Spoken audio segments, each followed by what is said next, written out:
அதிகாரம் 2.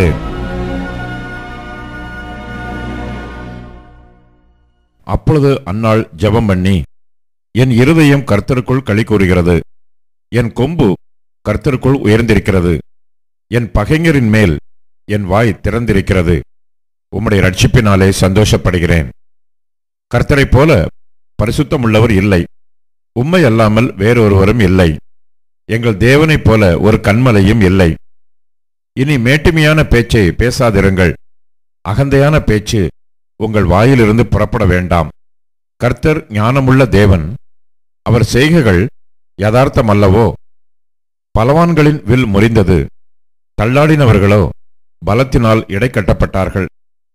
திருப்தியாயிருந்தவர்கள் அப்பத்துக்காக கூலி வேலை செய்கிறார்கள், பசியாயிருந்தவர்களோ இனி பசியாயிரார்கள்.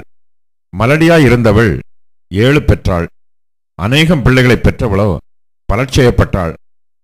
கர்த்தர் கொல்லுகிறவரும் உயிர்ப்பிக்கிறவருமாய் இருக்கிறார், அவரே பாதாளத்தில் இறங்கவும் அதிலிருந்து ஏறவும் பண்ணுகிறவர். கர்த்தர் தரித்திரம் அடைய செய்கிறவரும் ஐஸ்வர்யம் அடைய பண்ணுகிறவருமாய் இருக்கிறார், அவர் தாழ்த்துகிறவரும் உயர்த்துகிறவரும் மானவர். அவர் சிறியவனை புழுதியிலிருந்து எடுத்து எளியவனை குப்பையிலிருந்து உயர்த்துகிறார். அவர்களை பிரபுக்களோட உட்காரவும் மகிமையுள்ள சிங்காசனத்தை சுதந்தரிக்கவும் பண்ணுகிறார். பூமியின் அஸ்திவாரங்கள் கர்த்தருடையவைகள், அவரே அவைகளின் மேல் பூச்சக்கரத்தை வைத்தார். அவர் தமது பரிசுத்தவான்களின் பாதங்களை காப்பார். துன்மார்க்கர் இருளிலே மௌனமாவார்கள், பலத்தினால் ஒருவனும் மேற்கொள்வதில்லை. கர்த்தரோட வழக்காடுகிறவர்கள் நொறுக்கப்படுவார்கள், வானத்திலிருந்து அவர்கள் மேல் முழங்குவார். கர்த்தர் பூமியின் கடையாந்தரங்களை நியாயம் தீர்த்து தாம் ஏற்படுத்தின ராஜாவுக்கு பலன் அளித்து தாம் அபிஷேகம் பண்ணினவரின் கொம்பை உயரப்பண்ணுவார் என்று துதித்தாள். பின்பு எல்கானா ராமாவில் இருக்கிற தன் வீட்டுக்கு போனான். அந்த பிள்ளையோ ஆசாரியனாகிய ஏலிக்கு முன்பாக கர்த்தருக்கு பணிவிடை செய்து கொண்டிருந்தான். ஏலியின் குமாரர் பேலியாளின் மக்களாய் இருந்தார்கள், அவர்கள் கர்த்தரை அறியவில்லை. அந்த ஆசாரியர்கள் ஜனங்களை நடப்பித்த விதம் என்னவென்றால், எவனாகிலும் ஒரு பலியை செலுத்தும் காலத்தில் இறைச்சி வேகும்போது ஆசாரியனுடைய வேலைக்காரன் 3 கூருள்ள ஒரு ஆயுதத்தை தன் கையிலே பிடித்து வந்து அதனாலே கொப்பரையிலாவது பானையிலாவது சர்வத்திலாவது சட்டியிலாவது குத்துவான். அந்த ஆயுதத்தில் வருகிறதையெல்லாம் ஆசாரியன் எடுத்துக்கொள்வான். அப்படி அங்கே சீலோவிலே வருகிற இஸ்ரவேலருக்கெல்லாம் செய்தார்கள். கொழுப்பை தகனிக்கிறதற்கு முன்னும் ஆசாரியனுடைய வேலைக்காரன் வந்து பலியிடுகிற மனுஷனை நோக்கி, ஆசாரியனுக்கு பொரிக்கும்படி இறைச்சி கொடு, பச்சை இறைச்சியே அல்லாமல் அவித்ததை உன் கையிலே வாங்குகிறதில்லை என்பான். அதற்கு அந்த மனுஷன், இன்று செய்ய வேண்டியபடி முதலாவது கொழுப்பை தகனித்து விடட்டும், பிற்பாடு உன் மன விருப்பத்தின்படி எடுத்துக்கொள் என்று சொன்னாலும் அவன், அப்படியல்ல, இப்பொழுதே கொடு, இல்லாவிட்டால் பலவந்தமாய் எடுத்துக்கொள்வேன் என்பான். ஆதலால் அந்த வாலிபரின் பாவம் கர்த்தருடைய சந்நிதியில் மிகவும் பெரிதாய் இருந்தது. மனுஷர் கர்த்தரின் காணிக்கையை வெறுப்பாய் எண்ணினார்கள். சாமுவேல் என்னும் பிள்ளையாண்டான் சணல் நூல் ஏபோத்தை தரித்தவனாய் கர்த்தருக்கு முன்பாக பணிவிடை செய்தான். அவனுடைய தாய் வருஷந்தோறும் செலுத்தும் பலியை செலுத்துகிறதற்காக தன் புருஷனோட கூட வருகிற போதெல்லாம் அவனுக்கு ஒரு சின்ன சட்டையை தைத்து கொண்டு வருவாள். ஏலி எல்கானாவையும் அவன் மனைவியையும் ஆசீர்வதித்து, இந்த ஸ்திரீ கர்த்தருக்கென்று ஒப்புக் கொடுத்ததற்கு பதிலாக கர்த்தர் உனக்கு அவளாலே சந்தானம் கட்டளையிடுவாராக என்றான். அவர்கள் தங்கள் ஸ்தானத்திற்கு திரும்ப போய்விட்டார்கள். அப்படியே கர்த்தர் அன்னாளை கடாட்சித்தார். அவள் கற்பம் தரித்து 3 குமாரரையும் 2 குமாரத்திகளையும் பெற்றாள். சாமுவேல் என்னும் பிள்ளையாண்டான் கர்த்தருடைய சந்நிதியில் வளர்ந்தான். ஏலி மிகுந்த கிழவனாயிருந்தான். அவன் தன் குமாரர் இஸ்ரவேலுக்கெல்லாம் செய்கிற எல்லாவற்றையும் அவர்கள் ஆசரிப்பு கூடாரத்தின் வாசலில் கூட்டம் கூடுகிற ஸ்திரீகளோட சயனிக்கிறதையும் கேள்விப்பட்டு அவர்களை நோக்கி, நீங்கள் இப்படிப்பட்ட காரியங்களை செய்கிறது என்ன? இந்த ஜனங்கள் எல்லாரும் உங்கள் பொல்லாத நடக்கைகளை சொல்ல கேட்கிறேன். என் குமாரரே, வேண்டாம், நான் கேள்விப்படுகிற இந்த செய்தி நல்லதல்ல.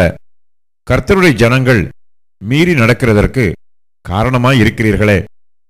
மனுஷனுக்கு விரோதமாக மனுஷன் பாவம் செய்தால் நியாயாதிபதிகள் அதை தீர்ப்பார்கள். ஒருவன் கர்த்தருக்கு விரோதமாக பாவம் செய்வானேயாகில் அவனுக்காக விண்ணப்பம் செய்யத்தக்கவன் யார் என்றான். அவர்களோ தங்கள் தகப்பன் சொல்லை கேளாமற் போனார்கள். அவர்களை சங்கரிக்க கர்த்தர் சித்தமாயிருந்தார். சாமுவேல் என்னும் பிள்ளையாண்டானோ பெரியவனாக வளர்ந்து கர்த்தருக்கும் மனுஷருக்கும் பிரியமாக நடந்து கொண்டான். தேவனுடைய மனுஷன் ஒருவன் ஏலியினிடத்தில் வந்து, கர்த்தர் உரைக்கிறது என்னவென்றால், உன் பிதாவின் வீட்டார் எகிப்திலே பார்வோனின் வீட்டில் இருக்கையில் நான் என்னை அவர்களுக்கு வெளிப்படுத்தி என் பலிபீடத்தின் மேல் பலியிடவும் தூபம் காட்டவும் என் சமூகத்தில் ஏபோத்தை தரிக்கவும் இஸ்ரவேல் கோத்திரங்களில் எல்லாம் அவனை எனக்கு ஆசாரியனாக தெரிந்து கொண்டு உன் பிதாவின் வீட்டாருக்கு இஸ்ரவேல் புத்திரருடைய தகன பலிகளையெல்லாம் கொடுக்கவில்லையா? என் வாசஸ்தலத்திலே செலுத்தும்படி நான் கட்டளையிட்ட என் பலியையும் என் காணிக்கையையும் நீங்கள் உதைப்பானேன். என் ஜனமாகிய இஸ்ரவேலின் காணிக்கைகளிலெல்லாம் பிரதானமானவைகளைக் கொண்டு உங்களை கொழுக்க பண்ணும்படிக்கு நீ என்னை பார்க்கிலும் உன் குமாரரை மதிப்பானேன் என்கிறார்.